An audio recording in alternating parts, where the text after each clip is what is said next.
ये आकाशवाणी है। अब आप प्रियंका अरोड़ा से समाचार सुनिए।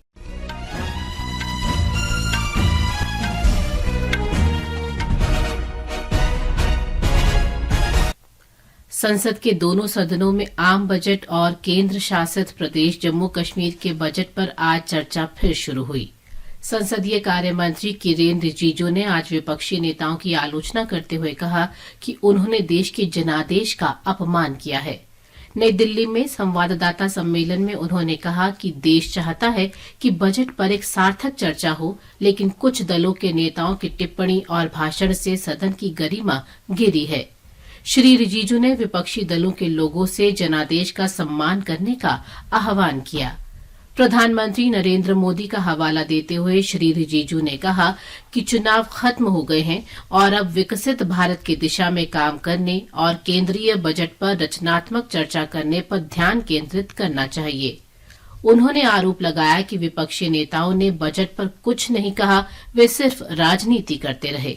संसदीय कार्य मंत्री ने कहा कि बजट का लक्ष्य भारत को तीसरी सबसे बड़ी अर्थव्यवस्था बनाना है और इस बजट में महिलाओं, किसानों के साथ साथ रोजगार और बुनियादी ढांचे के विकास के लिए आवंटन का प्रावधान किया गया है। उधर राज्यसभा में कांग्रेस सांसद रणदीप सिंह सुरजेवाला ने किसान, गरीब और बेरोजगारी का मुद्दा उठाया। उन्होंने कहा कि किसानों के कर्ज माफ करने के लिए बजट में कोई प्रावधान नहीं है। उन्होंने ये भी कहा कि सरकार किसानों को खाद्यान्न पर पर्याप्त न्यूनतम समर्थन मूल्य नहीं दे रही है। कांग्रेस और तृणमूल कांग्रेस ने कल लोकसभा में बजट चर्चा के दौरान भाजपा सांसद अभिजीत गंगोपाध्याय द्वारा की गई टिप्पणियों पर आपत्ति दर्ज की है। सदन में कांग्रेस सांसद गौरव गोगोई और अभिजीत गंगोपाध्याय की बीच तीखी बहस हुई। आज सुबह सदन की कार्यवाही शुरू होते ही कांग्रेस और तृणमूल कांग्रेस के सदस्यों ने भाजपा सांसदों के खिलाफ कार्रवाई करने की मांग की। संसदीय कार्य मंत्री किरेन रिजिजू ने कहा कि सांसद द्वारा की गई टिप्पणी उचित नहीं है और सदन की मर्यादा के खिलाफ है।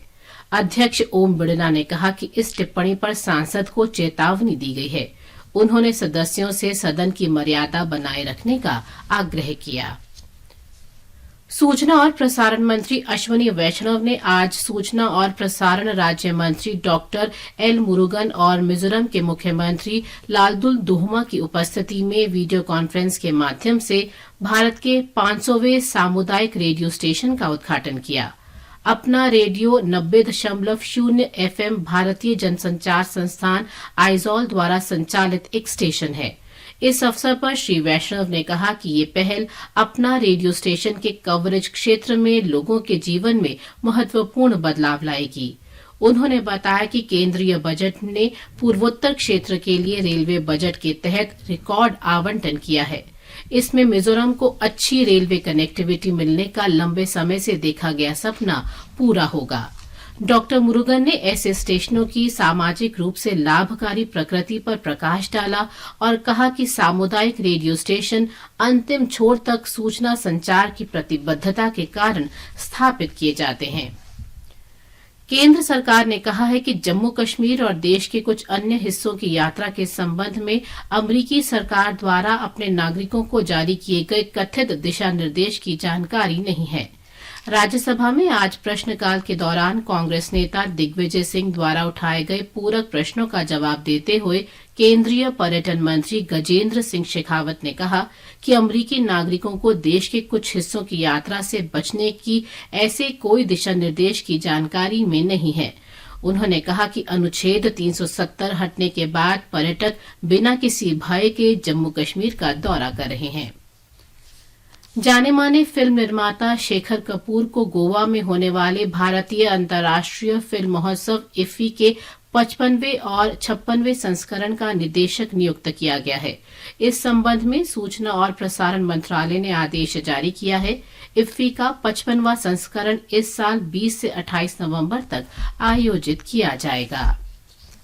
दिल्ली के राउज एवेन्यू अदालत ने आबकारी नीति मामले में दिल्ली के मुख्यमंत्री अरविंद केजरीवाल की न्यायिक हिरासत 8 अगस्त तक बढ़ा दी है। इसके साथ ही ये समाचार बुलेटिन समाप्त हुआ।